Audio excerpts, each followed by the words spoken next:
Hi, I'm Sean Carr from Lucky Dog Manufacturing, and I'd like to show you guys the porting handpiece that we offer.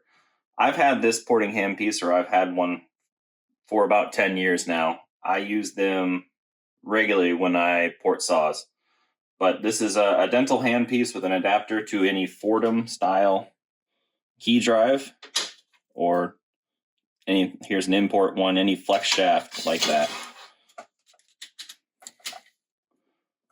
So I like to keep the contra angle like this. These are a castle underneath that you can then change the angle of it like that.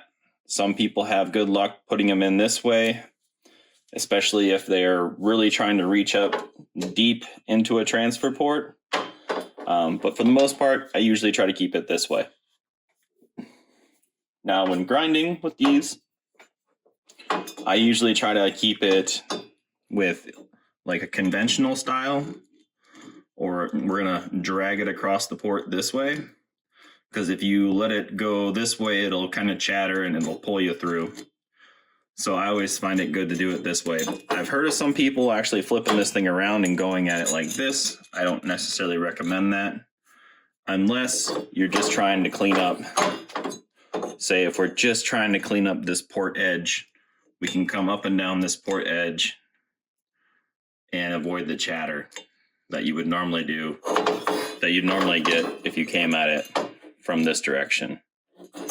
So, for instance, I always like to just kind of run it about full throttle, and then we're gonna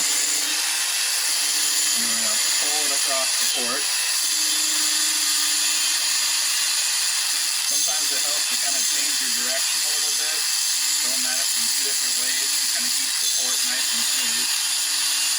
And so that's what I like to do. And like I said, we can flip it around and get after just this edge, like this.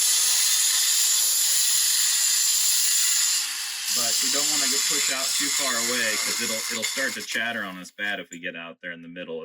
Because you're pushing into it, it pushes against your hand and it has a tendency to chatter. So with that, we offer a few different burrs. One, we have the kit comes with this burr as well as a diamond burr. I recommend to use the diamond for smoothing ports. So after we're done, we got most of the shape, we can smooth out any grinding imperfections, and we can really get our corners nice and square if we want to. So we can use this to shape just those corners, and it leaves a pretty nice finish in a hurry. I hear of some people trying to use these to chamfer ports. I think that's kind of a waste of time with this. It'd be pretty hard. I'd still recommend just using a normal straight handpiece with a ball diamond. So we do offer a couple of other burrs, or we have one other burr. This is a larger burr, and we can make any 3/32 shaft burr work with this. But this is a larger burr. It's good for dual port cylinders and stuff, larger stuff.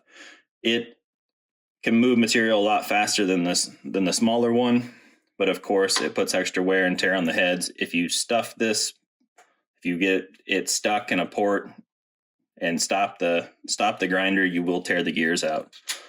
As well, there is this RA7408 that you can pick up on eBay.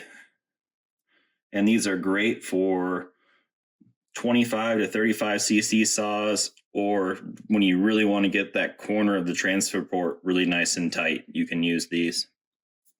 So drop us a line if you have any questions. Happy to answer anything I possibly can, and catch you guys later.